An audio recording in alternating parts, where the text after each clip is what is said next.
In this breaking story, Donald Trump's night is falling apart as Costco, the major grocery store, just dropped a brutal bomb. That's right, Trump is once again living a nightmare. How's it going, everybody? Hunter Avallone here with Occupy Democrats. Welcome back to another video.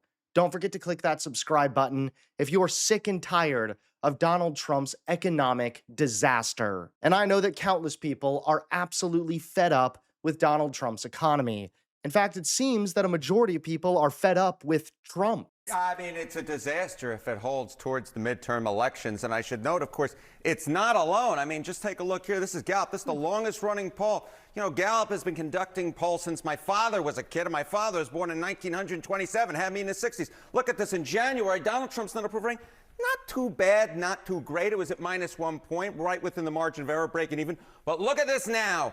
Negative 24 points, way, way down. We're talking about a drop of over 20 points in the wrong direction for the President of the United States. Minus 24 points, that's a 23-point move in the incorrect direction if you're the president. And of course, what's so important here, Sarah Seidner, is it matches the trend that we've seen with other polls. That is Donald Trump hitting his low for the second term. I was doing the count last night. I think we're up to 10 polls in sort of the last 40 days, 10 different pollsters who have said that Trump is at the lowest point he is in his second term. So how does this compare to other presidents in their second term at this point in time? Yeah, okay. So, you know, this is one of these great examples where I kind of run out of room on the slide. You sure did. Yeah, I run out of room on the slide, so I just put up the Republican presidents. But look, the only one who's worse for me, either among Republicans or Democrats at this point in his second term, is Richard Nixon. And of course, Richard Nixon had to wave adios amigos goodbye less than a year after this poll was taken. He was at minus 36 points.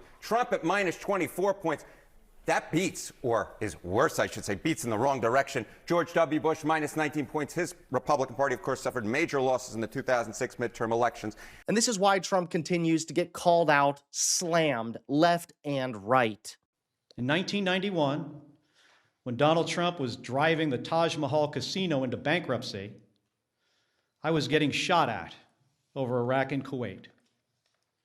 In 2001, after Donald Trump said that the collapse of the Twin Towers meant he now owned the tallest skyscraper in Manhattan, I was carrying flags honoring 9/11 victims into space on a rocket ship. In 2003, when Donald Trump was writing birthday greetings to the monster Jeffrey Epstein, I was the first on the scene to recover the bodies of my fellow astronauts. But now Trump's night just fell apart as Costco dropped a brutal bomb.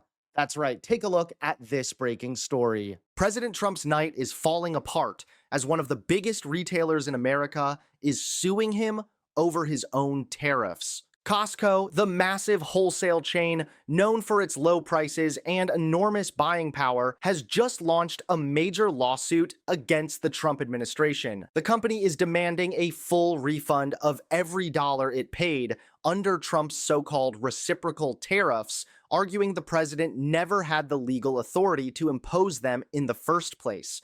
According to new filings, Costco says Trump's executive order violates the International Emergency Economic Powers Act. That law allows presidents to respond to national security emergencies. Costco's lawyers point out that it does not authorize a president to unilaterally set tariffs on nearly every country on Earth. Yet that's exactly what Trump did, slapping billions of dollars in added costs on American importers. Costco's message is simple. The tariffs were illegal, the government had no right to collect them, and they want their money back. This lawsuit also hits at the worst possible time for Trump. The Supreme Court is already weighing a landmark case over whether he even has the power to impose these tariffs. Costco's move is a direct challenge to that narrative. One of the biggest corporations in the country is publicly calling Trump's tariffs unlawful, economically reckless, and an abuse of executive power. And if the Supreme Court rules against him, the floodgates could open. Every major retailer and importer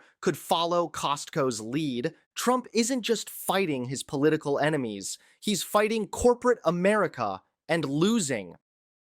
Thanks so much for watching. Please click that like button and subscribe to Occupy Democrats so that you can stay informed and help us stop Donald Trump.